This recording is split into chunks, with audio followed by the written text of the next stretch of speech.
Labas rytas visiems. Jau 9, jau laikas pradėti. Taip, good morning, our international guests. It's about time to begin our conference. Pradėkime nuo įžanginių sveikinimų žodžių. Mūsų svečiai iš Ukrainos, iš Norvegijos turi vertimus, tai mes lietuviškai pradėsim konferenciją, po to persijungsime į anglišką sesiją ir norėčiau pakviesti ministrę Eweliną Dobrowolską. Labas rytas visiems. Sveikinu Jūs susirinkusius šiandien Teisingumo ministerijai, Europinės ir nacionalinės baudžiamosios politikos tendencijų ir iššūkių aptarimui. Ir labai džiaugiuosi galėdama Jūs pasveikinti Teisingumo ministerijoje. Šiandien yra ypatinga diena yra mums visiems. Būtent vakar Seimas pagaliau priėmė baudžiamojo kodekso pataisas. Mes visą šį paketą visada vadinam ultima ratio. Tikrai buvo labai ilgas procesas, buvo sudėtingas ir esu labai dėkinga tiek akademikams, tiek teisininkams, praktikams, tie, kurie įsitraukė ir padėjo turbūt padaryti milžinišką pokytį. Ir tai liudija apie tai, kad Teisingumo ministerija vykdo esminės per 20 baudžiamo įstatymo galiojimo metų nematytas baudžiamosios politikos reformas. Priėmus itin didelės apimties baudžiamojo kodekso specialiosios dalies pakeitimo įstatymo projektą, kuriuo siekiama subalansuoti baudžiamojo politiką, ypatingai atsižvelgiant į pasikeitusią ekonominę situaciją Lietuvos Respublikoje, padaryti esminiai žingsniai siekiant ne nišinių, o sisteminių pokyčių Lietuvos baudžiamojoje politikoje. Tai yra beprecedentės apimties pakeitimai, esmingai atnaujintis Lietuvos baudžiamojo politiką, numatantis patobulintą nusikalstamų veikų pavojingumo gradavimą pagal MGL dydžius bei kiti reikšmingi sudėties pakeitimai, leisintis užtikrinti sisteminį baudžiamojo kodekso specialiosios dalies suderinamumą, atitikimą valstybėje ir visuomenės vykstantiems pokyčiams. Šią kalbą irgi neslėpsiu, mes turbūt vakar 3 kartus keitėme, nes vis dar nežinojome, ar įvyks tie pokyčiai ir ar galėsim šiandien jau džiaugtis ir tikėtina dalintis įžvalgomis, kaip mes galėsim ir toliau judėti, ar visgi liksime prie status quo. Tai labai džiaugiuosi, kad šiandien mes galime jau džiaugtis tais pokyčiais. Ir Teisingumo ministerija neplanuoja sustoti. Jau pateikti pasiūlymai ir dėl baudžiamojo kodekso bendrosios dalies pokyčių būsimų skirimo srityje, kurie pagrindiniai tikslai yra: visų pirma, užtikrinti teisingumo principo įgyvendinimą skiriant asmenims, kaip įmanoma labiau konkretaus nusikaltimo kontekstą atliepiančias bausmes. Antrasis tikslas yra sukurti prielaidas teismams turėti daugiau galimybių individualizuojant bausmę. Ir šiuo projektu bus siekiama atsisakyti sovietinio palikimo, formalių bausmės skirimo taisyklių, kurias visiškai neužtikrina realaus bausmės individualizavimo, o tik sukuria formalias prielaidas taikyti itin griežtas laisvės atėmimo bausmes, surišant rankas pagrindiniam sprendimo priėmėjų – teismui. Ir kadangi pateikta ir viešam derinimu, labai tikiuosi, kad ypatingai tie žmonės, kurie čia yra turbūt bendraminčiai, sulauksime jūsų pasiūlymų, įžvalgų ir galėsime dar labiau judėti į priekį. Kartu siūloma reformuoti ir juridinio asmenų baudžiamosios atsakomybės sąlygas, jiems taikomų baudžiamojo poveikio priemonių sistemos siekiant užtikrinti efektyvų baudžiamosios atsakomybės įgyvendinimą ir juridinio asmenų atžvilgių. Be šių pokyčių taip pat suplanuota baudžiamojo kodekso specialioje dalyje įtvirtintų sankcijų peržiūra, mediacijos modelio įtvirtinimo baudžiamajame procese galimybės analizė. Lietuvos baudžiamosios politikos pokyčiams įtakos neišvengiamai turės ir ES lygmenių svarstomos iniciatyvos. Artimiausiu metu Lietuvos Respublikoje reikės įgyvendinti didelį skaičių direktyvų baudžiamosios teisės srityje. Aplinkos apsauga baudžiamosios teisės priemonėmis, ES ribojamųjų priemonių pažeidimų kriminalizavimas, kovos su korupcija baudžiamosios teisės priemonėmis paketas, kovos su smurtu prieš moteris direktyva. Kartu ES lygmenių bus stiprinamos konfiskavimo priemonės, numatant aukų direktyvos peržiūrą. Taigi svarbu matyti Europos baudžiamosios politikos tendencijas, kaip pastaroji jau patyrė didelių pokyčių, atspindinčių besikeičiančių Europos politinį, socialinį ir ekonominį kraštovaizdį. Paminėtos kelios pagrindinės Europos baudžiamosios politikos tendencijos. Tarpvalstybinis bendradarbiavimas. Vis labiau akcentuojamas ES valstybių narių tarpvalstybinis bendradarbiavimas kovojant su organizuotu nusikalstamumu. Buvo sukurti įvairūs dalymosi informacija mechanizmai. Kibernetiniai nusikaltimai. Elektroninių nusikaltimų skaičius eksponentinis augimas skatina kurti naujas šių veikų kontrolės ir prevencijos mechanizmus. ir be abejo alternatyvūs metodai įkalinimui. Vis daugiau dėmesio skiriama įkalinimo alternatyvoms. Pavyzdžiui, Lietuvoje pusiaukelės namų tinklų kūrimas, atkūrimo teisingumo modeliams, ką ir numato Lietuvos dėl mediacijos įdiegimo baudžiamojoje justicijoje. Taip pat itin svarbus į nusikaltimo aukas orientuotas baudžiamosios justicijos požiūris. Vis daugiau dėmesio skiriama nusikaltimo aukų teisėms ir poreikiams, stengiantis pagerinti aukoms teikiamas teisingumo ir paramos paslaugas. Noriu tikėti, kad mano paminėtos tiek nacionalinius, tiek ES lygmens iniciatyvos baudžiamosios teisės srityje nulems tokius baudžiamosios politikos pokyčius Lietuvoje, kurie leis užtikrinti tiek efektyvią valstybės interesų apsaugą, pavojingiausių nusikalstamų veikų atvejais, tiek ir geresnę žmogaus teisų apsaugą, taikant baudžiamą atsakomybę tik tada, kai iš tikrųjų to reikia. Dar kartą labai džiaugiuosi matydama iš čia, vadinu jūs bendraminčiais ir geros konferencijos.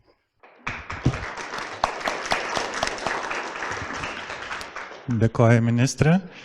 Ir kviečiu Vytauto Didžiojo universiteto teisės fakulteto dekaną, profesorių Dainių Žalimą. Dėkui.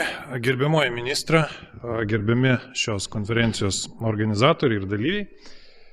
Džiaugiuosi galėdamas pasveikinti šią jau tikiuosi tampančią tradicinę pavasarinę konferenciją skirtą aktualiems Europos baudžiamosios teisės klausimams. Ir ne tik, aišku, Europos. Ši konferencija taip pat yra puikus ir sektinas Lietuvos teisės mokslo institucijų, tai yra socialinių, mokslų, centro, Mykolo Romerio universiteto teisės mokyklos ir Vytauto Didžiojo universiteto teisės fakulteto bendradarbiavimo pavyzdys. Dėkoju ir Teisingumo ministerijai už paramą organizuojant šią konferenciją. Tik veikdami kartu, o ne po vieną, mes galime pasiekti geriausių rezultatų, nes atviros ir bendros su partneriai šalies viduje ir užsienyje, o ne uždaros konferencijos suteikia unikalią galimybę keistis patirtimi ir praturtinti savo žinias, kritiškai įsivertinti ir koreguoti savo pačių veiklą, konstruktyviai diskutuoti, ieškant bendrų sprendimų šiais nelengvais baudžiamai teisiai ir teisė apskritai laikais. Tačiau konferencija galėtų įkvėpti panašiai bendradarbiauti ir kitų teisės sričių atstovus. Aktualių Europos baudžiamosios teisės klausimų yra kaip niekad daug. Pirmiausia, tai civilizacinis iššūkis. Kaip patraukti baudžiamojon atsakomybėn agresorius ir karo nusikaltėlius, užsimojusius sunaikinti tarptautinę teisę pagrįstą tarptautinę tvarką ir ištisas tautas, nekalbant jau apie pluralistinės demokratijos ir žmogaus teisų vertybės. Kita vertus, niekur nedingo jau iki agresijos išryškėja, todėl ko gero tradiciniais tapę iššūkiai demokratiniai teisiniai valstybei. Tai yra tarptautinės organizuotas nusikalstamumas, ypač susijęs su prekyba žmonėmis, nelegalia migracija, pinigų plovimu, kibernetinis nusikalstamumas, kova su korupcija ir be abejo kai kurie kiti iššūkiai. Linkiu sėkmės šiai konferencijai, prisidedant prie ES bendros laisvės ir teisingumo erdvės kūrimo, taip pat šios erdvės plėtros, keičiantis naudingą patirtimi su Ukrainos kolegomis. Шановні колеги, учасники конференції з України, я радий вітати вас з Вільнюса, де український прапор можете побачити майже як вдома. Литва, як ніхто інший, розуміє, що сьогодні ви боретеся за свободу всіх нас і за майбутнє всієї Європи. Війна переконливо показала, що зламати вас неможливо, і ви досягнете стратегічної мети, закріпленої в Конституції, повноправної євроатлантичної інтеграції. Майбутнє членство України в ЄС зараз не викликає сумнівів. Тому я сподіваюся, що ця традиційна конференція стане корисним кроком до спільного європейського простору, свободи та справедливості. Слава Україні!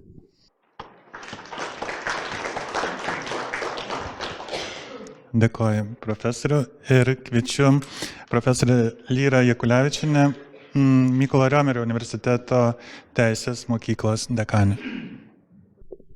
Gerbiama ministrė, gerbiamas pirmininkaujantis, gerbiami konferencijos dalyviai, Tikrai džiugu, kad trečią kartą organizuojama baudžiamosios teisės konferencija sulaukia dėmesio, sulaukia, kaip matote, programoje tikrai labai plataus klausimų rato. Ir manau, kad sprendimas šiandien prieš tą ilgąjį savaitgalį, kai kiti galbūt kitus sprendimus padarė, bet visgi jūsų sprendimas ateiti čia, vienoje vietoje išgirsti apie svarbiausias aktualijas Lietuvoje, Europoje, yra tikrai geras sprendimas. Kadangi kalbu trečia, tai visada yra iššūkis, jau gerbiama ministrė daug dalykų paminėjo ir gerbiamas dekanas, tai aš tokius 3 aspektus, kurie man atrodo svarbus šios konferencijos ir apskritai tiek mokslinės, tiek praktinės diskusijos kontekste. Tai pirmas dalykas, kad tikrai yra neišvengiamybė kalbėti apie agresijos nusikaltimus, apie nusikaltimus žmoniškumui, apie tarptautinę atsakomybę ir tarptautinės bendruomenės mobilizaciją, kuri yra būtina, panaudojant tiek jau esančius įrankius, tiek kuriant naujus įrankius. Ir tikrai šiandien yra vėlgi dar viena proga pasidžiaugti Lietuvos lyderystę, pasidžiaugti Lietuvos Respublikos Teisingumo ministerijos lyderystę, ministrės komandą, iš tiesų keliant tarptautinės atsakomybės klausimą, nors kaip gerbiamas dekanas paminėjo, iš tiesų instrumentų buvo ir iki agresijos, bet vėlgi tų instrumentų efektyvumo klausimas reikalauja matyti ir papildomų sprendimų.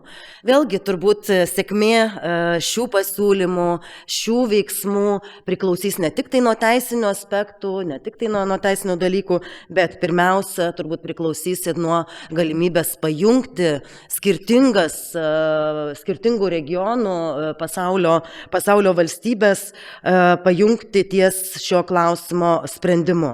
Aš esu labai dėkinga Ukrainos generaliniam prokurorui, mūsų kolegoms akademikams iš Ukrainos, kurie šiandien, nepaisant jų sudėtingos situacijos, prisijungia prie mūsų konferencijos ir kalbės apie tai, kuo jie gyvena šiandien, ar tai būtų įvairios veikos, naujos veikos atsiradusios agresijos kontekste ar fone, ar įprastinių baudžiamųjų veikų kvalifikavimas, tyrimas ir kiti iššūkiai. Antras aspektas, apie kurį vėlgi gerbiama ministrė jau užsiminė, bet man šis aspektas vėlgi yra labai toks, svarbus, kadangi tai, apie ką kalbėjo dar mano dėstytojai prieš 25 metus studijuojant teisę, kad reikia visgi tą baudžiamą politiką subalansuoti, gal ne švelninti, bet subalansuoti, tai iš tiesų dabar, po šitiek metų, visgi yra padaryti tie pokyčiai ir tų pokyčių tikrai yra labai nemažai. Aš galvoju, kad kartu su jau minėtomis reformomis ir taip pat bausmių vykdymo reforma šiuo metu aktyviai vykdoma, manau, kad tikrai tinkami rezultatai turėtų būti. Aišku, tie pokyčiai yra dar labai švieži, šiandien mes jais džiaugiamės, bet turbūt tikrai yra tų aspektų, prie kurių dar teks grįžti. Na ir trečias momentas, vėlgi prieš tai kalbėję kolegos užsiminė apie europinės tendencijas. Aš taip visada galvoju, kad ypatingai ši konferencija, ji sulaukia didelio dėmesio dėl to, kad kalbami labai tokie, mums dabar, nedelsiant, reikiantis išspręsti klausimai, labai praktiniai, labai artimi mūsų kasdienybei.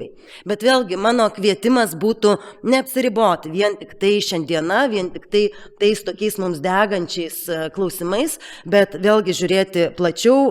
Buvo jau minėtos kai kurios europinės tendencijos. Aš vėlgi, kadangi domiuosi ir mūsų teisės mokykloje tikrai labai plėtojam teisės ir technologijų santykių aspektus, aš vėlgi noriu iškelti dar vieną aspektą, apie kurį tikrai Europos mastu diskutuojama labai nemažai. Taip, tai yra galbūt ir ateities klausimas, bet apie tai irgi reikia kalbėti. Ar tai mes kalbėtumėm apie įvairių propagandos, nesantaikos, kurstimo, nusikaltimų padarymą naudojant technologijas, ar Ukrainos, ar kitose kontekstuose, ar apie kitus aspektus. Tai būtent dirbtinio intelekto poveikis baudžiamai teisei. Ir čia aišku galima būtų kalbėti apie 2 pagrindinius aspektus, kurie yra diskutuojami. Tai viena vertus tyrimas tyrimas, nusikaltimų tyrimas, kuris gali būti efektyvesnis panaudojant dirbtinio intelekto priemonės, bet turbūt kas dar svarbiau, tai yra būtent tos veikos, ar sakykime žala, kuri gali būti padaroma panaudojant dirbtinį intelektą, padaroma žala žmogui ar turtui. Tai iš tiesų diskusijos ir yra apie tai, ar visgi tai reikalaus tam tikro specifinio reguliavimo, kuris irgi užtruks, jeigu tokio reikės, ar pritaikyti bus įmanoma esamą reguliavimą. Ir vėlgi čia galima kalbėti apie tas dabartinės dirbtinio intelekto sistemas, galima kalbėti plačiau, nes dirbtinis intelektas tik viena iš technologijų, tai yra apie eksperimentinės sistemas. Žodžiu, tikrai yra ką kalbėti, bet atrodytų, lyg tai čia nėra tema šios konferencijos, yra daug labai konkrečių klausimų, bet kaip ir minėjau, net ir tos pačios Ukrainos problemų kontekste ir baudžiamosios teisės kontekste, nusikaltimų tyrimo kontekste šie aspektai tikrai yra aktualūs. Na ir Kitas momentas, vėlgi gerbiama ministrė jau užsiminė apie aplinkosauginius nusikaltimus, aš dar pridurčiau aplinkosauginiai per brūkšnelį klimato nusikaltimai. Iš tiesų, kolegos tikrai šokiruoja, kad būtent šie nusikaltimai yra vertinami kaip vieni iš labiausiai augančių ir klestinčių tarptautinio nusikaltimo formų. Tai yra priskaičiuojama apie 200 milijardų apyvartą per metus.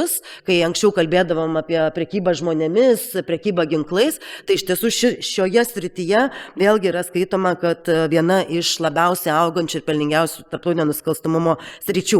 Tai vėlgi apie tai turime kalbėti, žinau, kad pas mus irgi yra tam tikra specifika mūsų teismuose, bet matyt šitos tarptautinės tendencijos jos tikrai neaplenks ir mūsų. Ir pagaliau, kodėl apie tą ateitį reikia kalbėti, tiesiog vėlgi atstovaudama aukštąją mokyklą, žiūriu iš tokių labai, ir savanaudiškų paskatų, bet aš manau, kad mums visiems yra aktualu, kad būtų parengti įvairių naujų sričių specialistai. O tai užtrunka tikrai ne 1 metus, ne 6 mėnesius. Ir tiesiog kaip pavyzdį galiu pasakyti, kad vien sankcijų įvedimas iš tiesų eksponentiškai išaugino, pavyzdžiui, pinigų plovimo prevencijos specialistų poreikį Lietuvoje. O ne vienas universitetas praktiškai šių specialistų nerengė.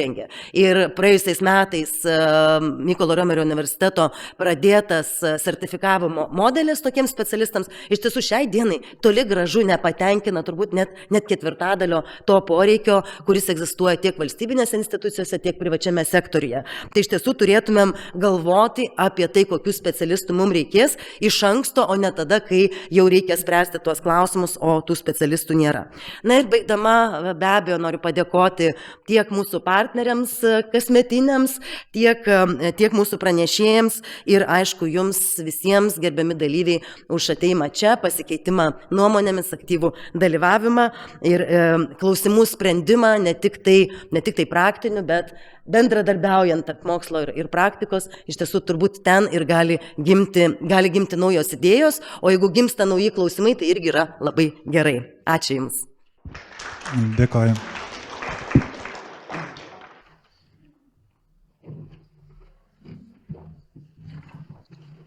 Taip ir man, kaip ketvirtajam kalbančiam, tai lieka iš viso tik apibendrinti, taip, bet ir pasidžiaugti, žinoma.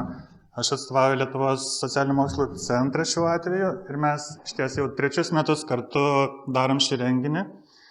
Ši tradicija negesta, o auga tik tai ir suprantama, kad atskirai darant tokios kokybės nebūtų galima pasiekti. Mes turim tą sinergiją ir labai dėkui ir Teisingumo ministerijai, kuri prie tos sinergijos prisideda. Ir šiandien žiūrėdamas į programą iš ties matau, kad yra toks ganėtinai žemėlapis visų tų problemų, apie kurias kuo gyvena Europa ir Lietuva tuo pačiu.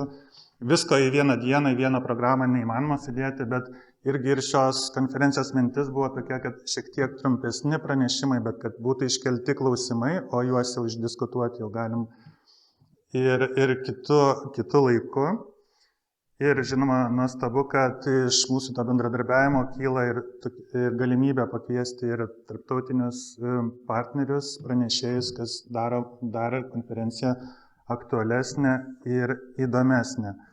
Ir, žinoma, malonu matyti, kad ir dėmesio sulaukia konferencija ir tai, žinoma, motyvuoja tęsti tą tradiciją ir stengtis ją palaikyti.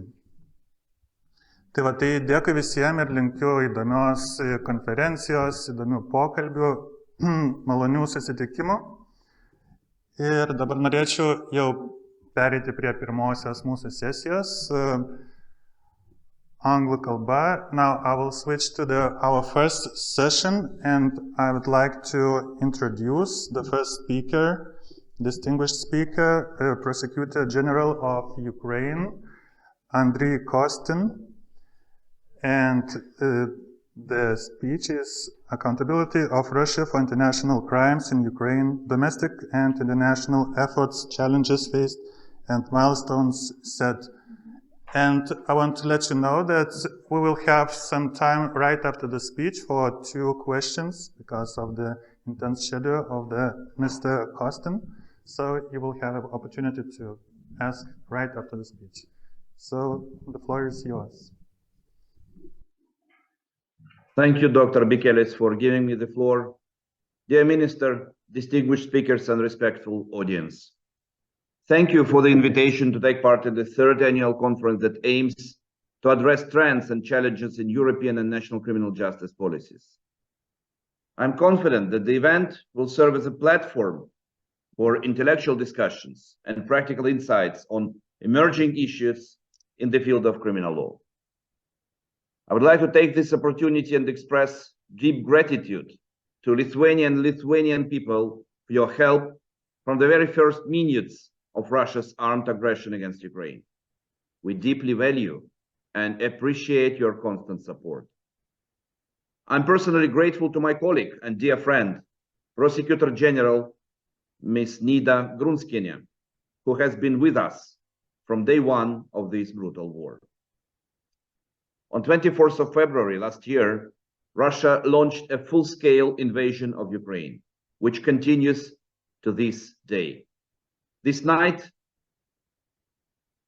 Ukrainian cities were attacked again by massive missile attack. A building, 9-story building in Uman, which is the city in Cherkasy region, far, 100 kilometers far from the front line, was completely destroyed. At the moment, rescue operation is still ongoing. As of this minute, 7 civilians found killed under this building, including 1 child. The actual number of casualties we will know only after full rescue operations will be finished. This is not only a reminder of that war is ongoing. This is the life of Ukrainian people at the moment, now. Therefore, Ukraine had to confront the enemy in the theaters of war to defend our sovereignty, people, and freedom, and at the legal front, to stop as far as possible, to prevent commission of atrocities. But most importantly, to secure justice for victims and survivors through holding perpetrators accountable. Today, we all have a momentum, both legal and moral obligation to counter without leniency and to hold Kremlin accountable for its atrocious actions. This can only be done through joint efforts of Ukraine and the international community, what we call a comprehensive web of accountability. Therefore, within my presentation, I will focus on our multifaceted response, national proceedings, as well as efforts and initiatives on international level. I start with national efforts. We recognize that Ukraine has a primary obligation to end impunity for the most serious crimes of concern, and we remain committed to investigation of war crimes, the crime of genocide and the crime of aggression. The last two crimes are being investigated within the framework of two structural cases, one for the crime of genocide and the other for the crime of aggression. To our greatest regret, the number of the crimes committed are high, partly due to the fact that hostilities take place in urban areas, and Russia resorts to the prohibiting methods of warfare. They have targeting civilian buildings, critical civil infrastructure, and we all remember their systemic attacks on critical civil infrastructure starting from October last year throughout whole winter with singular aim to starve, freeze, and terrorize civilian population in the whole territory of Ukraine. Currently, we are investigating more than 80,000 incidents of war crimes, including deliberate attacks on residential areas, shooting of civilians, practices of torture and summary executions, conflict-related sexual violence, unlawful confinement, and pillage on massive scale. Mass graves are becoming a generic symbol of occupied cities. Unfortunately, the scale of war crimes is truly devastating. The death toll among civilians is more than 10,000, including 471 children. And this number will be more, unfortunately, after today's missile attack. The damage and destruction of the civil infrastructure is unprecedented. Over 98,000 civilian objects. What are the practical outcomes of our work so far? We have identified more than 312 war crime suspects, indicted 154 of them, and convicted already 33 war criminals of Russia in Ukrainian courts in course of ongoing war. What became evident from the early days of the war, part of these acts committed clearly demonstrated signs of a campaign of persecution against Ukrainians as a national group, targeting Ukrainian identity and Ukrainian statehood. We have witnessed identical pattern of crimes repeating itself in liberated cities and regions. Therefore, we are carefully examining these incidents under two prisms, as war crimes that have a potential to be elevated to the crime of genocide. We believe that one of such two-headed crimes is forced deportation of population. As you know, Ukrainian authorities are following up on this issue, including the cases of forced deportation of up to 20,000 Ukrainian children to Russia. The number, 20,000 children, is not even the final figure. We fear it is much higher in reality and will continue to increase on a daily basis. It is accompanied by systemic process of so-called re-education and forced adoption process in Russia with single plan: disintegrate Ukrainians in identity. We fully comprehend that genocide is a distinct international crime requiring intentional destruction or extermination of members of protected group as such, stemming from 1948 Convention on Prevention and Punishment of the Crime of Genocide. For individual accountability, as envisaged in national legislation as well as in the Rome Statute, we should prove beyond the reasonable doubt that singular members of Russian armed forces and public officials have targeted Ukrainians due to their identity in pursuance of extermination policy, also known as genocidal intent. We will all agree that Russia's war of aggression is unprecedented by its scale and nature in Europe since World War II. Ukraine's investigation is investigating the crime of aggression in line with its criminal code provision and encompasses planning, preparation, or waging of the aggressive war. We have 196 persons being directly suspected in the commission of the crime of aggression in an ongoing structural investigation within the so-called anchor case of aggression. Thus, despite the fact that Russia's war of aggression resulted in an an unprecedented number of international crimes. Prosecutors and law enforcement authorities have been engaged in legal battlefield, often facing challenges. Let me name some of them. First, safety concerns. We're investigating and prosecuting in real life, which means assessing unsecure areas, such as vicinity of occupied territories or places with ongoing active phase of hostilities. Second, availability of evidence in due time, in due manner, also closely linked to accessibility issue, which we are currently aiming to supplement by open source intelligence. And third, know-how to investigate complex international crimes, ensuring survivor-oriented approaches. Therefore, we have adapted our institutional capacity, knowledge, and practice. International crimes are being investigated by War Crimes Department on central level and war crime units on regional level. Targeted and innovative solutions are being applied to sensitive issues such as conflict-related sexual violence, children's rights, as well as rights of victims, survivors, and witnesses. This includes establishment of specialized units, policy guidelines, and approaches. Undoubtedly, strategic legal advice and assistance in investigation of the international crimes on the ground by international organizations and individual states has been a crucial factor for our success. We are immensely grateful for these opportunities. I will turn to international track. At the same time, ensuring cooperation and partnership on international level is fundamental for the success. In this regard, Ukraine fully supports the International Criminal Court as the patron of justice and accountability. We closely cooperate with the ICC and the office of its prosecutor.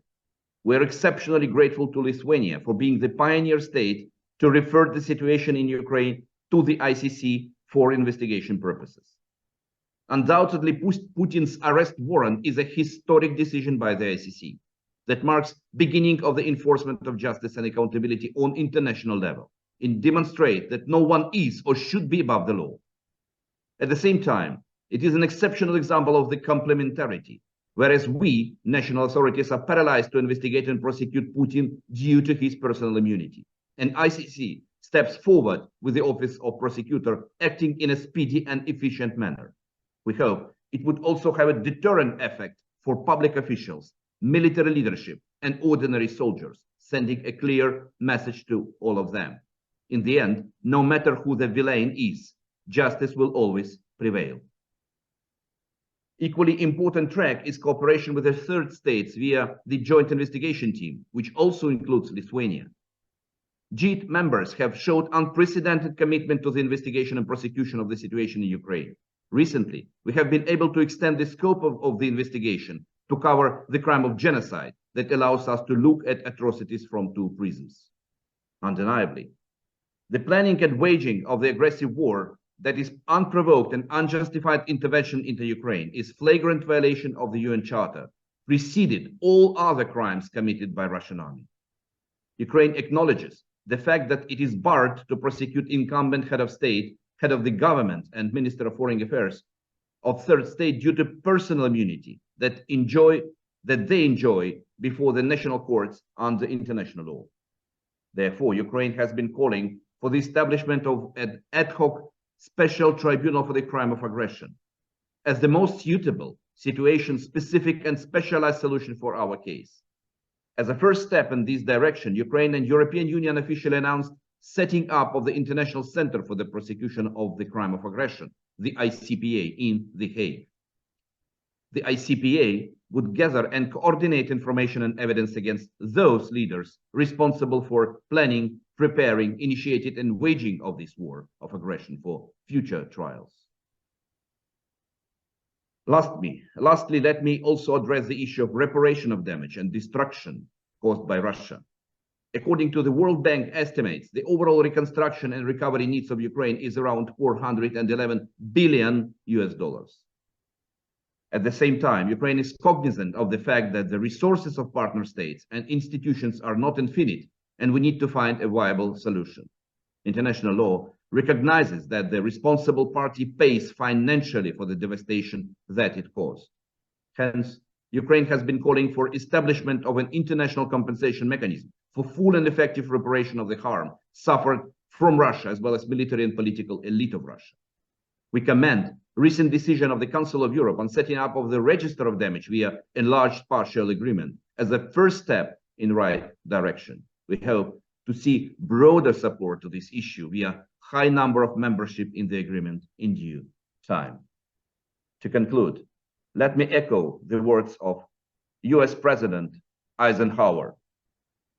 Peace and justice are two sides of the same coin. To achieve one, we have to attain the other. United, we can ensure comprehensive accountability for the core international crimes committed by Russia in Ukraine, while simultaneously sending a strong signal to all. No one is or would be above the law. In the end, justice will always prevail. Thank you for your attention. Thank you.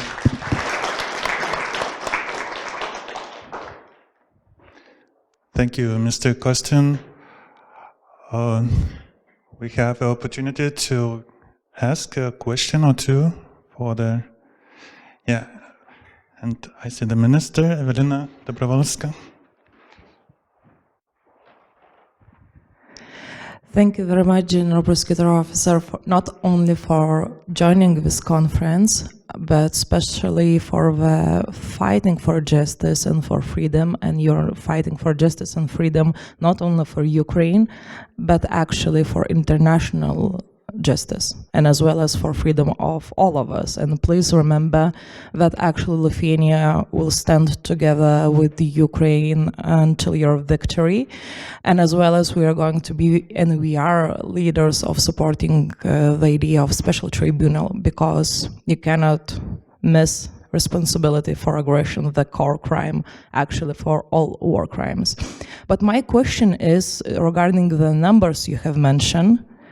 I will not, actually I want to say that we are all surprised how effective you are on national level regarding war crimes, crimes against humanity. What is your secret? How you make happen that actually you're so effective on national level, you have so many investigations, and actually your courts on national level are doing great. So what is your secret? Thank you for the words of support, and thank you for this question.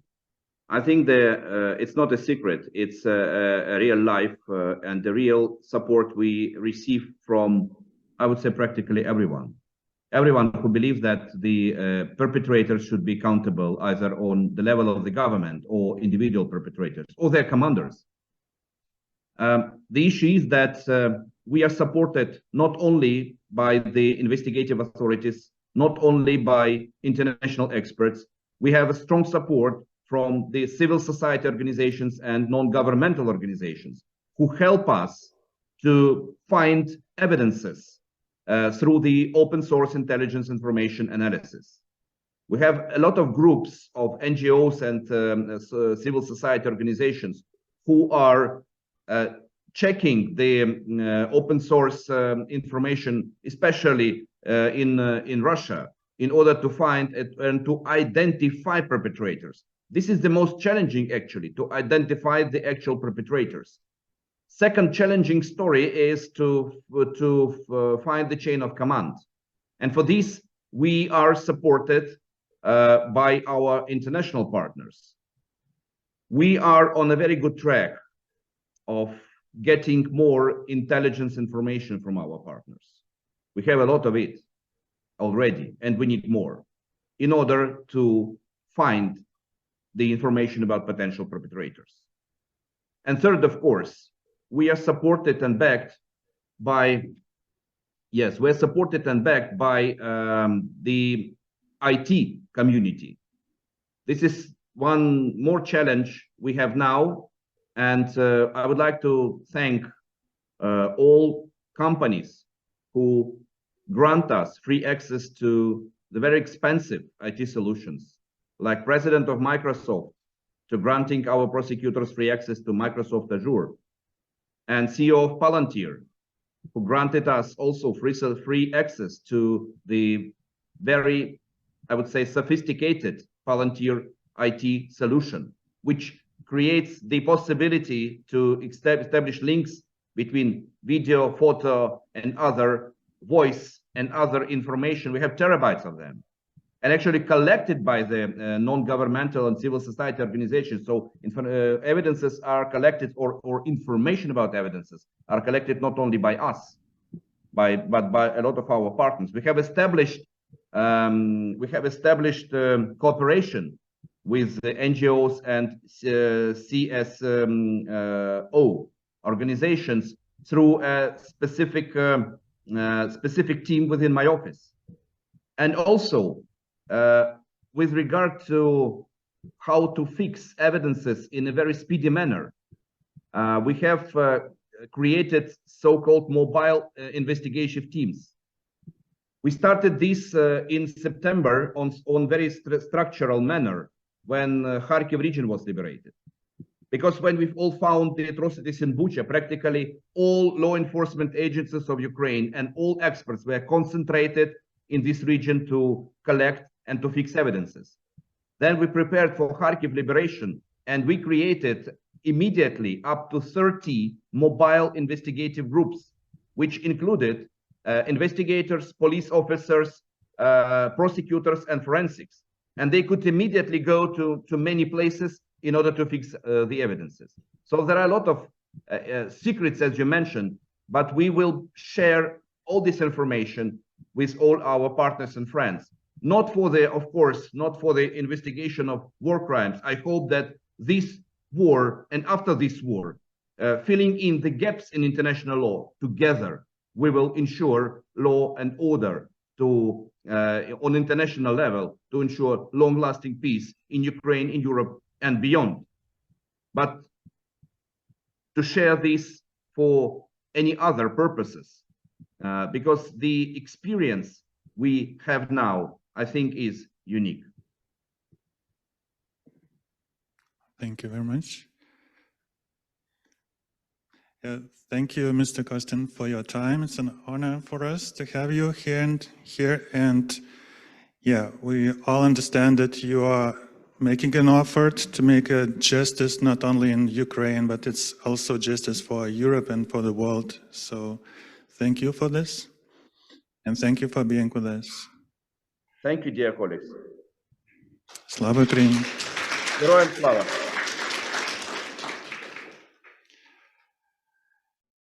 And now we will proceed to the next speaker, Associate Professor Yuri Ponomarenko. Yuri Ponomarenko is Associate Professor from Yaroslav Mudry National Law University from Kharkiv, Ukraine. And the presentation is Criminal Law Policy in Ukraine during the War for Independence from 2014 to the present. Welcome. Good morning, dear colleagues. I am glad to welcome you from the city of Kharkiv, the largest city in the eastern of Ukraine, the strongest Ukrainian fortress close to the border of the Russia. From where I am now to the enemy border is less than 40 kilometers. We in Ukraine are sincerely grateful for the help of all our partners from all countries of the world, and especially thanks for our Lithuanian friends for supporting not only for our heroic armed forces, but also for Ukrainian people, including our refugees, including our university students and teachers. I'm also grateful for support of Lithuanian universities and in particular Vilnius University and Mykolo Romerio University for joint educational and scientific projects with scientists from Ukraine, including my inviting to participate in this conference. Of course, I would be too reckless on my part to claim to cover in a short report all the issues of criminal policy in Ukraine, during the war. Therefore, I will make only a few touches, which I hope will give you a general picture of Ukrainian criminal law policy during this war. Just a moment. We distinguish in two phases in this war. The first phase is from February 2014 to February 2022. Then Russia denied and hid its involvement in this war. The second, from the February 24, the last year to present days, then Russia dropped all masks and turned the war into large-scale and open phase as an international armed conflict. At the beginning of the first stage of the war, the criminal law of Ukraine in terms of regulation liability for crimes against national security and crimes against the peace and security of humanity was a reincarnation of Soviet criminal law. The relevant articles were formulated in general according to the patterns of the middle or second half of 20th century. Developers of the project of current criminal code of Ukraine told me that then they formulated the text of articles on responsibility for aggression, for genocide, for violation of the laws and customs of war. They assumed that they would be known as a dead or dormant law will never be really applied. The perception of these articles has not changed even after beginning of Russian aggression in 2014. Our authorities avoided to call in war as a war. From the 2014 to 2018, it was called anti-terrorist operation. Accordingly, criminal offenses committed by enemy troops were considered in that period in Ukraine not as a war crimes, but as a terrorism. In these two slides, you can see that the period from 2014 to 2021, for violation of the law and customs of war, a small number of investigations were initiated. A very small number of them were sent to the courts, and only one person was convicted under this article in 2017. Instead, many proceedings were opened under article which provides responsibility for committing a terrorist act.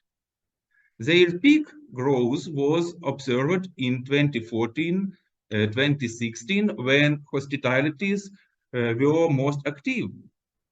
The small number of cases sent to the courts and convicted persons is explained by the fact that the perpetrations of these crimes were Russian military personnel who could not apprehended by Ukrainian law enforcement agencies. The same thing can be observed at the legislative level of criminal law policy in that period, in the first stage of the war. During the first phase of the war, the Ukrainian legislator did not pay due attention to the need to reform our criminal legislation in terms of responsibility for war crimes committed by the enemy army. On the contrary, responsibility was established or stringent for such actions committed by citizens of Ukraine or other persons located in the territory of Ukraine under the control of authorities. On this slide, you can see which articles of criminal code were supplemented during the period and which articles were set forth in the new edition. Of course, there are not all changes to the criminal code for the period from 2014 to 2021, but only those that are caused by the war. Our lives radically changed at the morning of 24 of February last year. Then Russia began a large-scale and undistinguished aggression against Ukraine. The second phase of our war for independence began and continues till now. This phase posed new challenges to the criminal legislation of Ukraine. On this slide, you can see the quantitative indicators of changes and additions to the Criminal Code of Ukraine for the period from February 24 last year to present. I will briefly dwell on the most important of these innovations. First, in the March of 2022, the Criminal Code of Ukraine was supplemented with a new article, collaborative activity.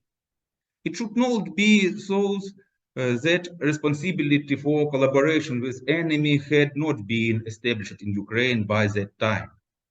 Most of the acts stipulated by the new article were qualified as a treason before its appearance.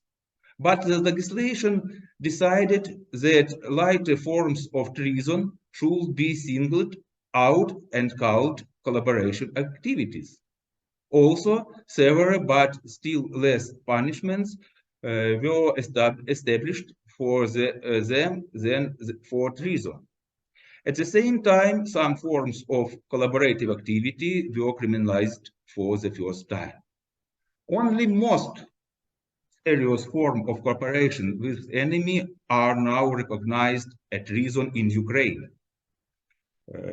During the martial law, treason is punished by imprisonment for the 15 years. Note, not up to 15 years, but strictly for 15 years or life imprisonment. This is the most severe sanction in the entire criminal code, even for deliberate murder under aggravating circumstances. Imprisonment for a period of 10 to 15 years or life imprisonment is possible. Secondly, in spring of 2022, the penalties for committing under martial law some crimes against property, some cyber crimes, and other were strengthened. The criminal law policy of Ukraine during the second stage of the war was aimed to encouraging citizens to harm the enemy. Article 43.1 appeared in the criminal code, which established that the action of a civil person who in his own initiative caused damage to the enemy are legal and cannot be held responsible. Paragraph 22 of the final and transitional provisions of the criminal code legalized the use of the weapons, even those that they possess illegally.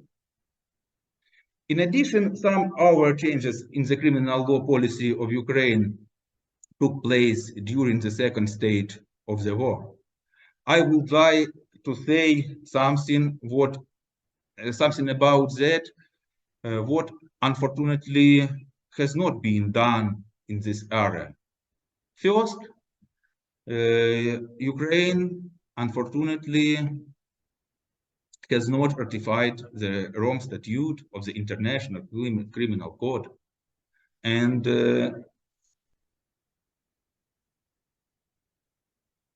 provisions of Rome Statute is not implemented to the Criminal Code of Ukraine. On the May of 2021, our parliament adopted the law number 2689, which provides for the full implementation of these provisions. Its law sent to the president for his signature, but president did not sign and the law did not enter into force. A year ago, in the April 2022, already during the second phase of the war, a new draft law, number 7290, was submitted to the Verkhovna Rada with content similar to previous one. But now the Verkhovna Rada is blocked it. In the past year, this draft has not been considered even in the first reading. Meanwhile, both laws, number 2689 and number 7290, provide for a complete reform of the provision of the criminal code on responsibility for aggression, for genocide, war crimes, and crimes against humanity. See how these articles, these are just their titles, would look like in the criminal code if any of these laws were passed. Thus, in criminal policy of Ukraine during the war for independence, a lot was done. A lot, unfortunately, was not done, and a lot is still planned to be done. In particular, during this war, since 2019, we started work on the draft of new criminal code of Ukraine, in which all answers will be given to all of the challenges posed by wartime.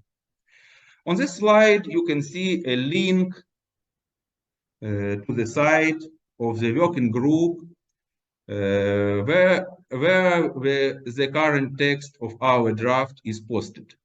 But it is already a question for the separate and not short conversation. Thank you for your attention.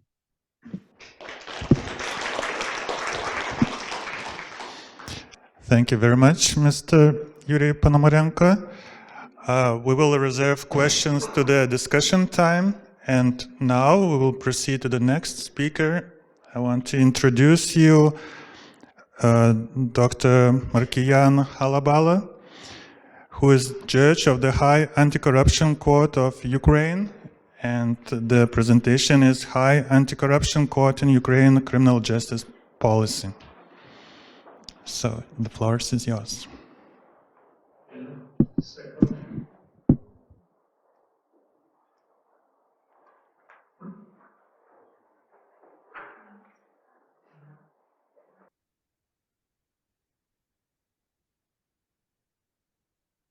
Dear Professor Bikelis, distinguished participants of the conference, the rule of law is a key factor for stable, broad-based economic growth.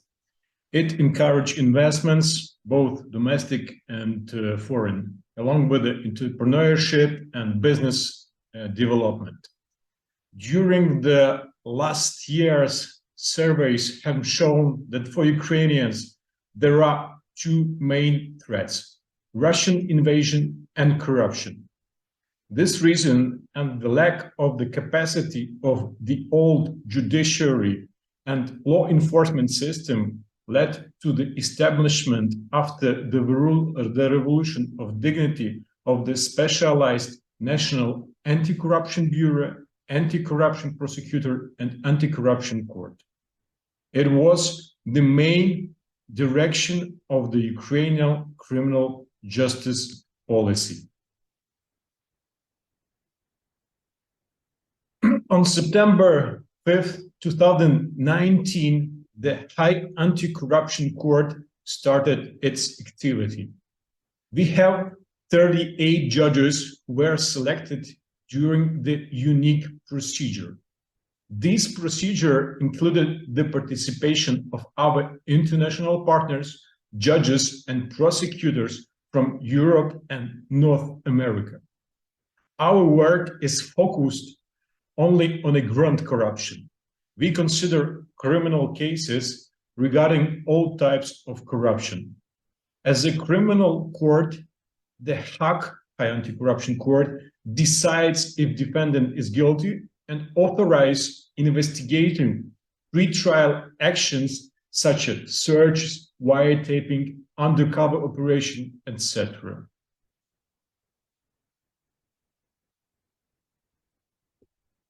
During 3 years, in fact, already it will be 4 years of our activity, we passed 123 verdicts. The most common punishment that the court applies is imprisonment.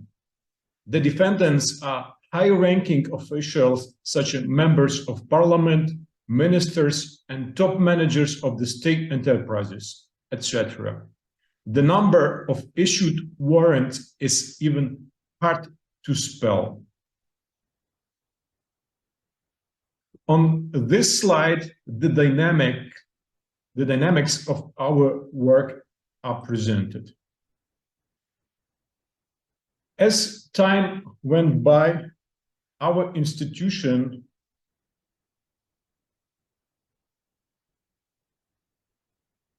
began to consider other types of cases: civil confiscation of illicitly obtained assets and seizure of sanction application to persons who supported Russian military aggression.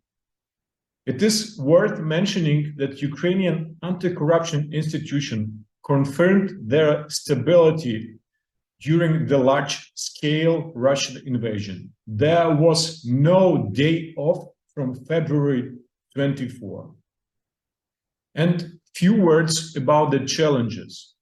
Unfortunately, as soon as Ukraine receives the funds for its recovery after the victory, the number of dishonest money recipients can increase dramatically.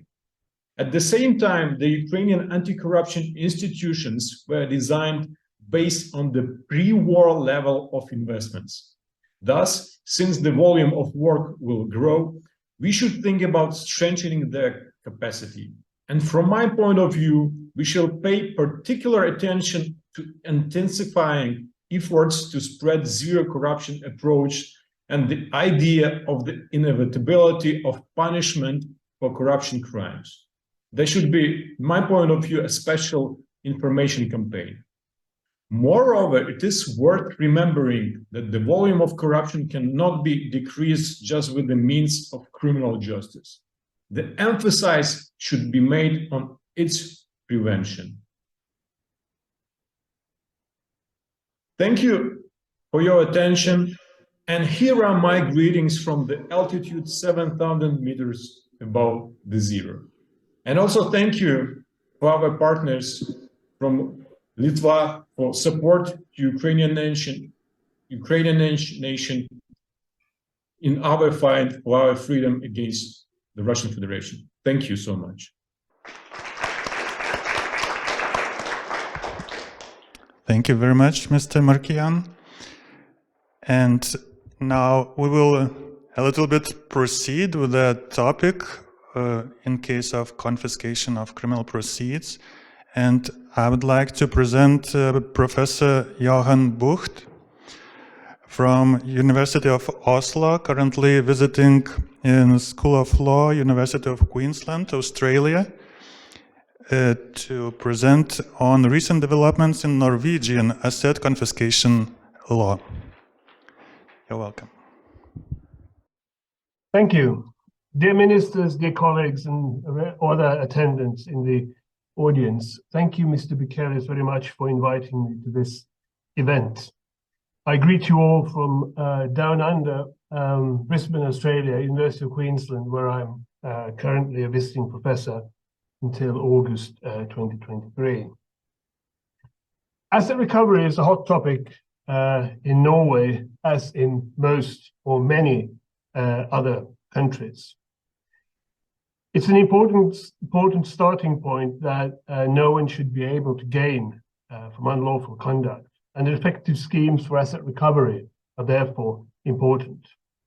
However, constructing confiscation schemes that function effectively and target the assets that one wishes to target, while at the same time respecting the interests and rights of the defendants, can be challenging. Moreover, effective confiscation is not only about having far-reaching confiscation powers for the courts in place.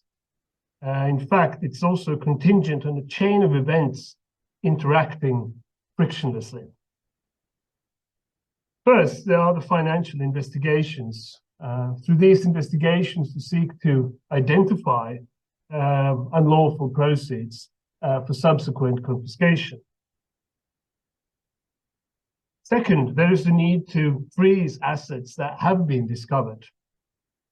If we don't freeze them already at the stage of discovery, they may well be dissipated by the end of the confiscation proceeds, and there will be nothing left to recover.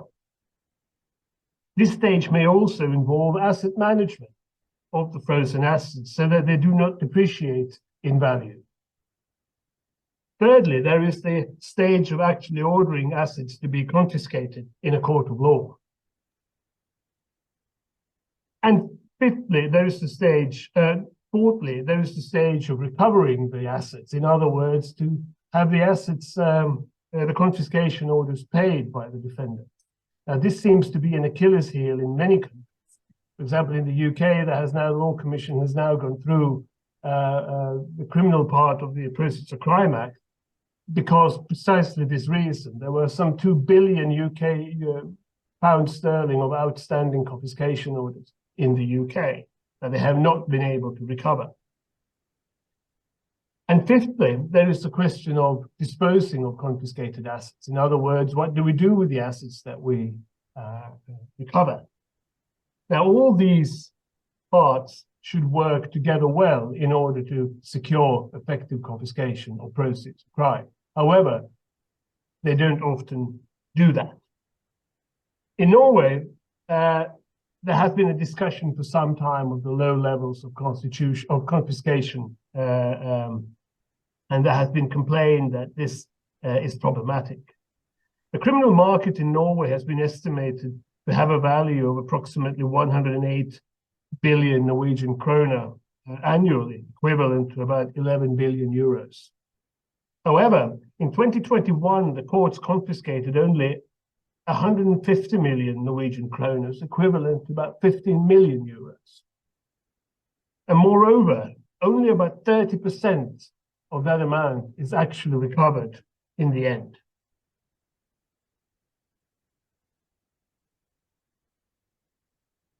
The findings seem to correspond to the picture in the EU more generally. In a document from 2018, the EU Commission estimated that the criminal markets in the EU generate about 110 billion euros annually, but that only 1.2% of those assets are actually confiscated. The rest remains in the hands of the criminals. Now, the reason for this is, of course, difficult to ascertain and are probably multifaceted. But at least in Norway, the reasons that are pointed out today, as they were in early 90s, is that often the police focus mainly on establishing the guilt of perpetrators and do not focus enough on actually finding the proceeds. It's difficult to get proceeds from other countries. In other words, when the assets have been shipped abroad, it's difficult to get them back home. It's difficult to investigate where the assets are when they have been sent out of the country, and a lack of sufficient resources and knowledge in the field of asset confiscation law. In Norway, the rules on criminal confiscation are divided in 3 categories. Regular criminal confiscation, where a causal connection has to be established between the assets and an offense. Secondly, extended criminal confiscation, where no such connection is required. Moreover, the burden of proving that the assets are in fact legitimate is on the defendant, not the state. And thirdly, forfeiture of instrumentalities and produce of crime. In my presentation onwards, I will focus on the recovery of criminal proceeds. Now, the first rules on asset confiscation and forfeiture in Norway were introduced already in the 1860s and have been around since then, obviously in an amended form these days. The rules on extended confiscation, however, were introduced as late as 1999. These rules have, however, been used relatively sparingly. In 2017, there were 1,504 confiscation claims, but only 93 extended confiscation claims. In 2018, there were 1,738 regular confiscation claims, but only 79 extended confiscation claims. In 2021, the regular confiscation claims had dropped to 700, while the extended confiscation claims had increased to 145. The reason for this is not unclear, neither is it very clear whether or not this is a trend or the beginning of a trend or an isolated incident. Now, in order to increase the effectivity of confiscation, there has been a discussion of introducing some kind of non-conviction-based confiscation schemes in Norway. In 2015, an investigator was appointed by the Justice Department to make a proposal for a civil recovery scheme to be implemented. Non-conviction-based confiscation was considered important by the government to tackle organized and economic crime.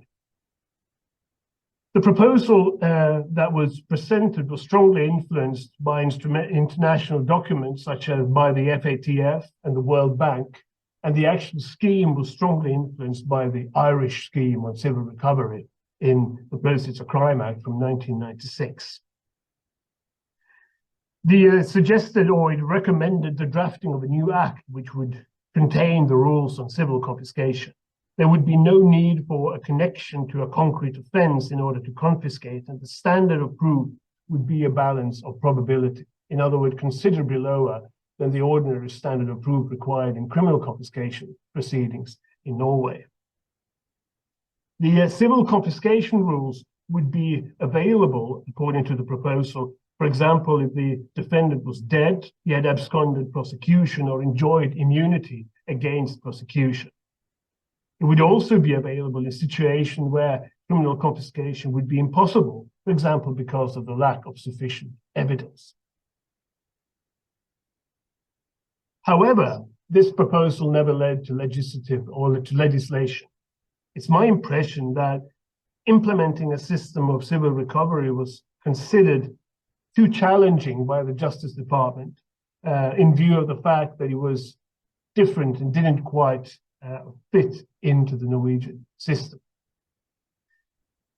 So subsequently in 2020, the Justice Department instructed the Criminal Law Council to focus on this question as well. And in 2020, they came up with a report on confiscation and gang criminality. In this report, they proposed a different kind of scheme, a hybrid scheme. Rather than being civil, this scheme was to be systematically located in the criminal code. According to the proposal, assets that based on a clear balance of probability or originated in criminal conduct could thus be confiscated. There was no requirement to establish which particular offense that actually generated the assets. The standard of proof was a clear balance of probability in this case, rather than a balance of probability as in the civil recovery proposal. This means that rather than more than 50% probability of the assets being unlawful, it is now required somewhere between 70 and 80% probability that the assets were in fact unlawful. To some degree, this new scheme resembled the German provision on independent confiscation in section 76A of the Strafgesetzbuch. However, with the difference that no triggering suspicion was required. A similar kind of scheme was also proposed by a Swedish report in 2021. This rule was also based on a hybrid structure. in the penal code, which would facilitate confiscation of property that originated in unlawful conduct. However, the standard of proof, according to the Swedish model, would be considerably higher and would resemble the German requirement of Überzeugt.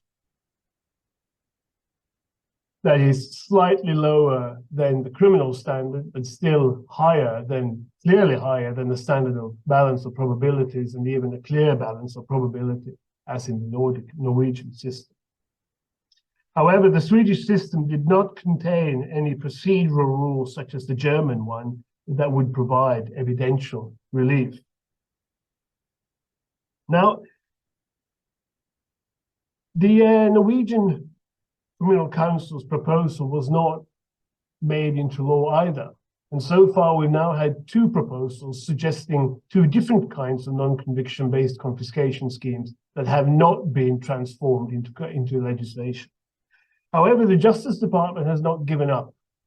It still seems that the government considers confiscation to be an important part of their agenda to tackle economic crime. But the proposal so far does not seem to have attracted enough support. There are now rumors about that a new committee will be given a mandate to go through the legislation again, and hopefully this time, once and for all, to come up with a scheme that actually everyone's considering to be a good solution. In fact, late last night, I was approached by the Justice Department in Norway with a query if I'd be prepared to participate in that committee later on this year. So in conclusion, Norway is struggling with its confiscation schemes as so many other countries are doing at the European level. Compared to the value of the criminal market, minuscule amounts are in fact being confiscated. This is troubling and far from satisfactory. There clearly is an intention to overhaul the system of confiscation in Norway, but the results of it and whether or not it actually improves the results remain to be seen. Thank you for your attention. Thank you very much, Professor Johan Bucht. It's really interesting to learn that, actually everybody in Europe work on some new measures, new generation measures, and it's particularly important because, as you mentioned, international cooperation is very essential in these cases. So the more countries will have the new generation instrument, the more successful chances for confiscation would be. And let me proceed with my presentation, and I will continue the topic of Professor Bucht.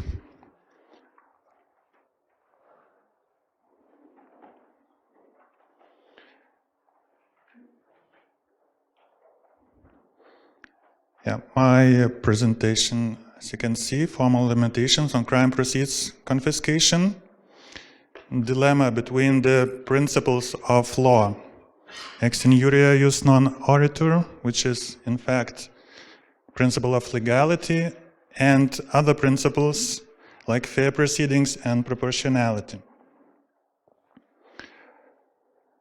Well, as we already heard in the previous presentation, the general acceptance that there is a big need for the new generation measures is well accepted in all Europe internationally. And we can see there is a variety of the new generation measures. There are just some of them. And we can see some similarities between Lithuania and Ukraine. We have criminalization of possession of unexplained property. We both have civil confiscation. Also, there are some similarities between us and other European Union countries, like extended powers of confiscation. This instrument is mandatory for all the countries of European Union. And also we have some similarities with the even more advanced instruments, and the German instrument was already mentioned before. It's in principle very similar to the civil confiscation, but it's located in the criminal proceedings, which gives them enormous advantage in the international cooperation, because in the European Union we have a regulation on recognition of confiscation orders in criminal procedures. So the orders in this measure, German orders, are immediately accepted by the other countries, but we have problems with the civil confiscation orders, or would have if we would have already some orders on civil confiscation. But my presentation is a little bit on other things, on little details, because when we have all big idea of the need of new measures for confiscation, we can agree on it, but it's very important that it would work. It not would be only an idea, but we would have a result.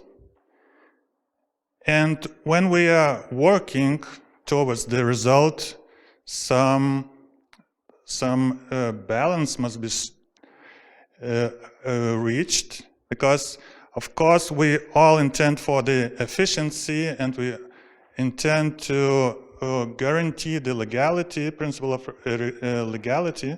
But on the other side, with the new generation instruments, there is a risk of injustice, and right to fair proceedings guarantees minimizes that risk. And also there's such a safeguard as proportionality principle, which protects from the overreacting from the state to the some infringements of the law. And some aspects which I will quickly touch in my presentation will be the time limits, which are the part of the right to fair proceedings, like statutes of limitation for the confiscation proceedings. And regarding principle of proportionality, I will touch the question for the minimum value of the gains that might be confiscated. Usually the principle of proportionality concerns the gravity of the unlawful activities, acts, and while sometimes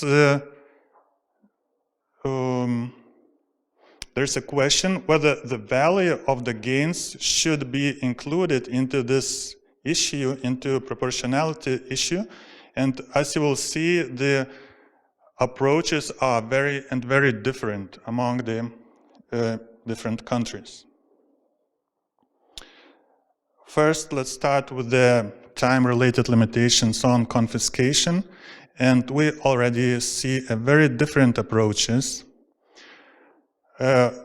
Lithuania is somewhere in the middle between two different approaches, like Germany, which set 30 years limitations to start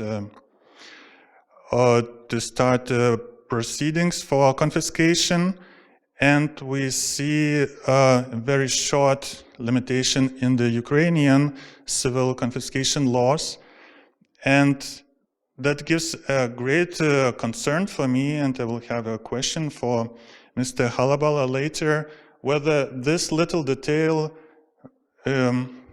doesn't it even make the whole law inefficient? Because something, as it's saying, devil is in the details, isn't it a detail which bans the most of the investigations of the illicit, of the corrupt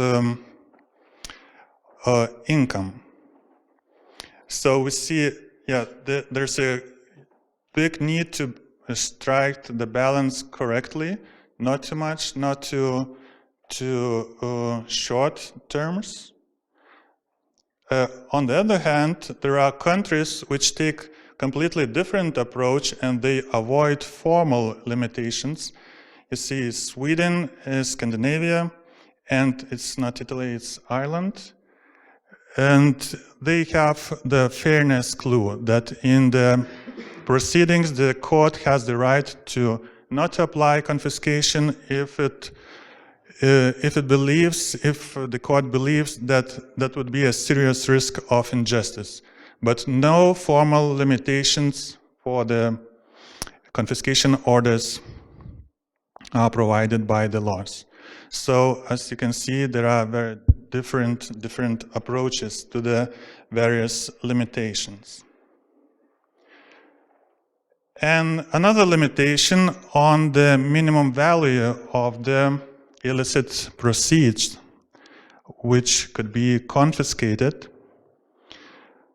We can see, comparing Lithuania and Ukraine, just a pretty different system of the measures, where in Ukraine, civil confiscation is more, let's say, have a lower threshold value, and illicit enrichment crime is reserved for the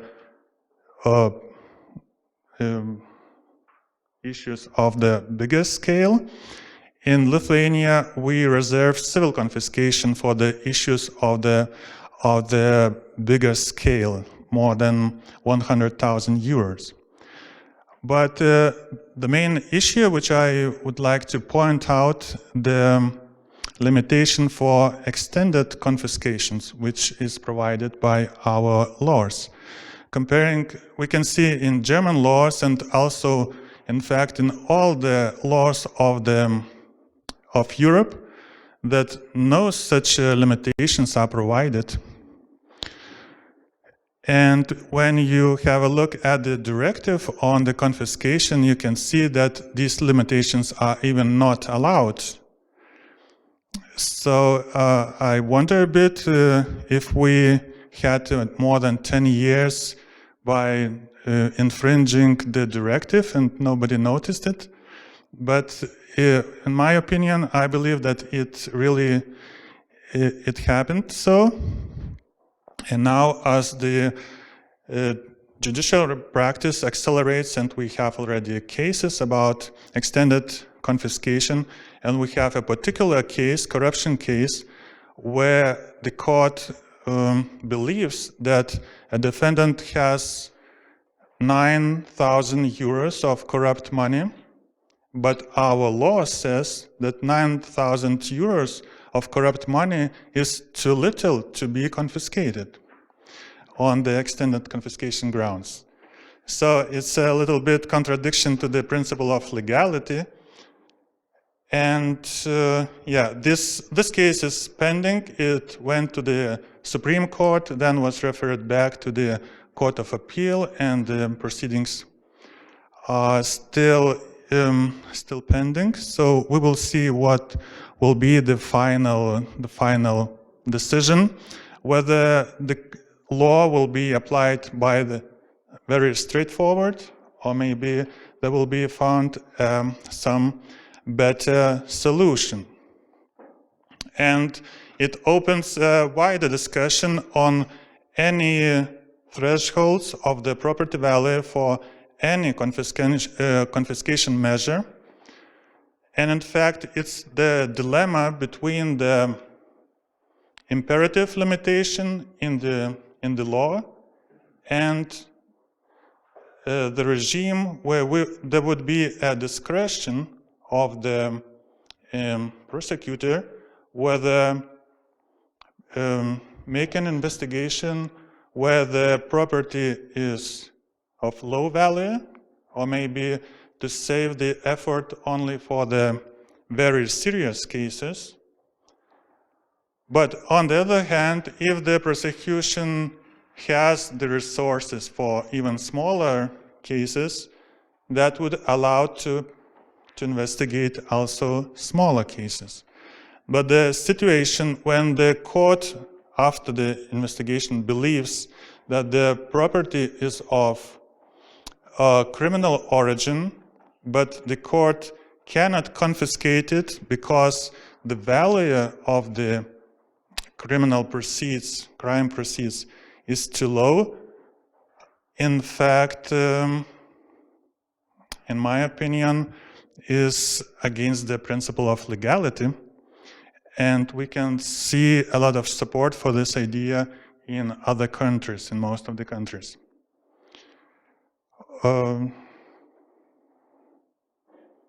So that's the end of my presentation. Thank you for your attention. And now we could proceed to the discussion. And yeah, we have microphones for those who want to ask any presenter who already presented.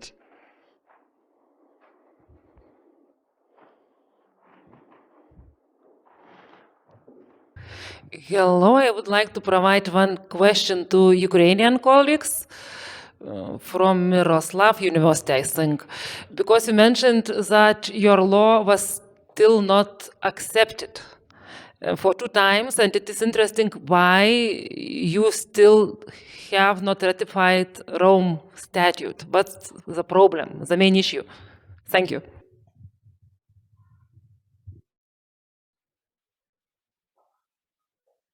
I don't know why Ukraine don't ratify the Rome Statute of International Criminal Court. Maybe some political reasons, maybe some other.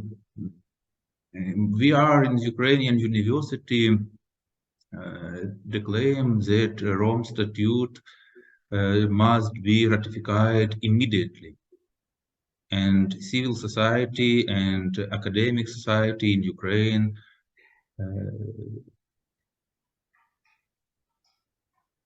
stayed for this act. But our political leaders can't do it. I don't know why.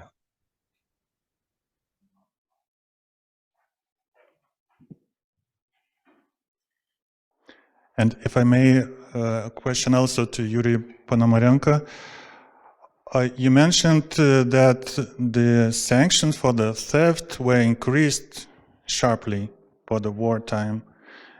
Was this increase in certain war areas, or was it a general increase for the whole territory of Ukraine? For all territory of Ukraine, not related for territory in which are war action take place. Included territory in Western Ukraine, included territory far from the war. Yeah, and how do you see this increase in sanctions? Because the theft is, yeah, it's pretty common offense, and with the sanction of minimum 5 years, you would minimum have 8 years, minimum 5 years for theft, from 5 to 8 years from any theft in Ukraine. Yeah, so I'm afraid the prison population would increase in Ukraine just dramatically after that increase. Yeah, we have a problem, and a few days ago, the Supreme Court of Ukraine, maybe Markian helped me, the Supreme Court of Ukraine took case of theft committed in the anti-marital law to the hearing in the Grand Chamber of the Supreme Court, and we hope the Grand Chamber will provide his opinion to fix this situation. It's not very good situation in criminal law of Ukraine. Yeah, I would like to add. I absolutely agree with Professor Ponomarenko, because we got this problem of not, in my point of view, not proportional sanctions for theft of, for example, of some piece of chocolate in the shop. Yeah, So when somebody has stolen a little thing and he should go to the jail, I'm sure that it's not proportional sanction for that.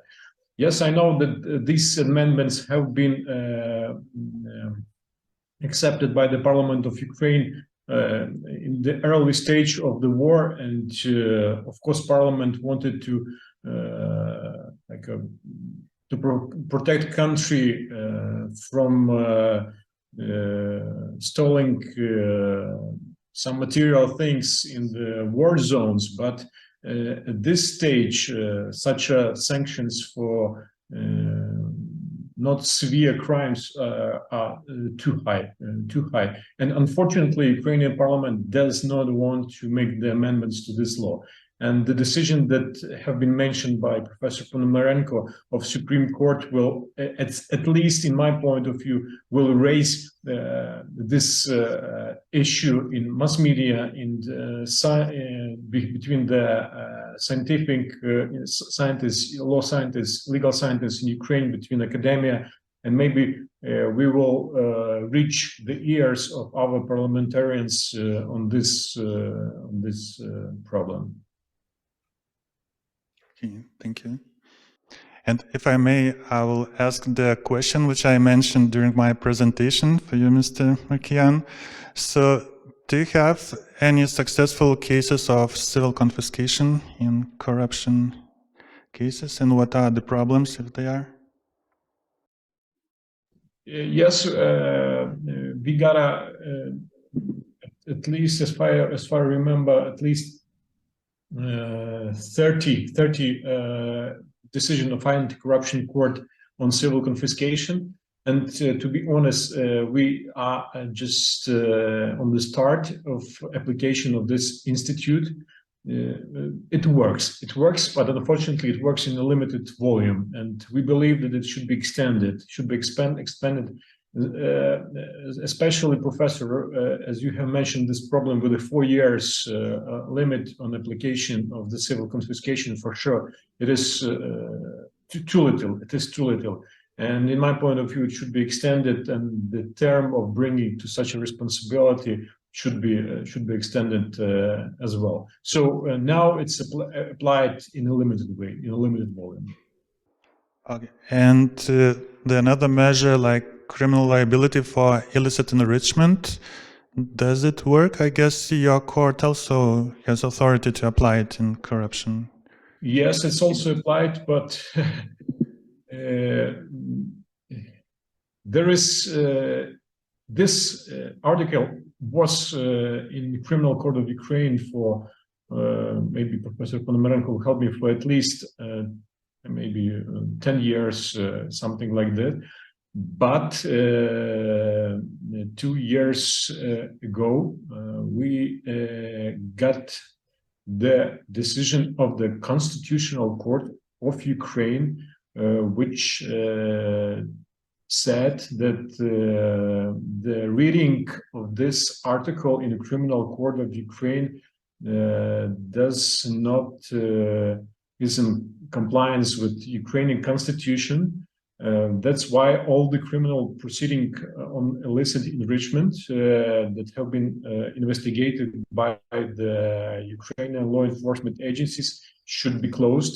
And at this moment, the only possibility to start the investigation on illicit enrichment is limited with the period of 2 years after the amendments to criminal court that have been taken after the decision of the Ukrainian Constitutional Court. So it works. It is presented in the Criminal Court of Ukraine, but because of the position of the Constitutional Court, there are some issues regarding the terms at which it can be applied. And Professor Bucht, I see you have raised your hand. Yes, a couple of questions actually to our Ukrainian colleagues. First of all, I was wondering if you could just briefly say something about how your scheme on civil confiscation is constructed if, for example, you need a triggering suspicion in order to proceed with it. And secondly, if you could slightly elaborate a little bit on why the Constitutional Court concluded that you was in violation of the Constitution. I refer now to the criminalization of unexplained wealth.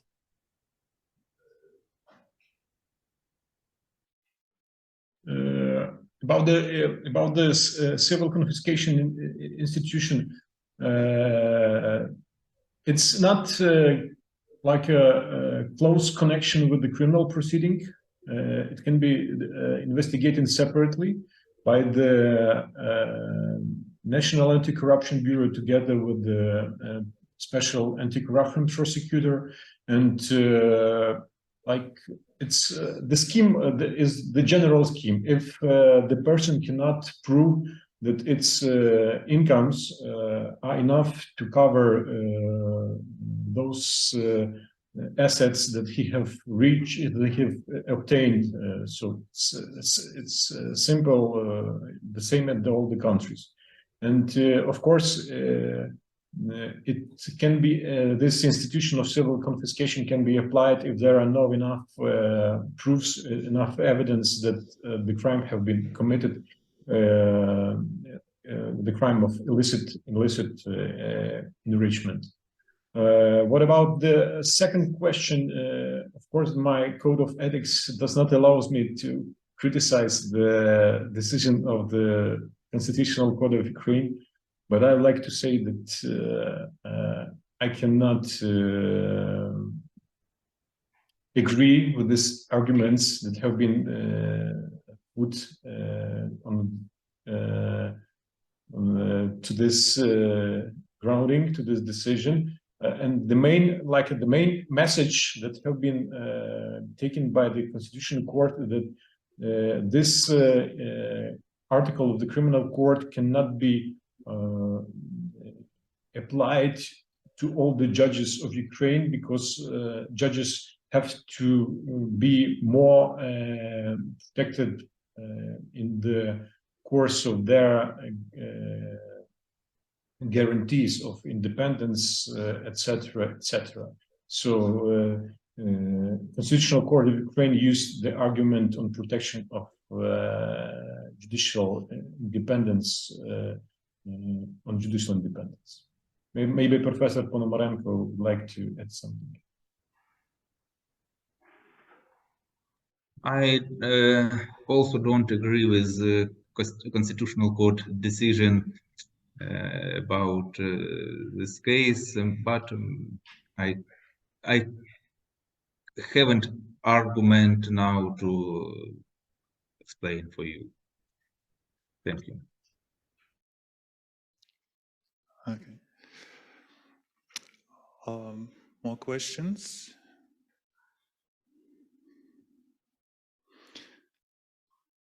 And yeah, if I may, question for Professor Bucht. You mentioned that extended powers of confiscations are like a bit stalling in Norway, like only few cases.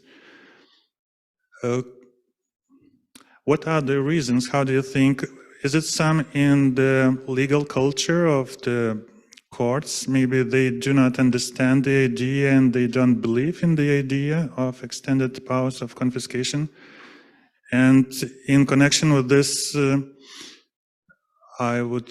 what is your opinion? Would other new generation instruments work if the problem is not some legal obstacles, but the mentality of the legal profession? Yes, thank you for that. As regards the powers of extended criminal confiscation, it's not quite clear why the courts have not been using it so much.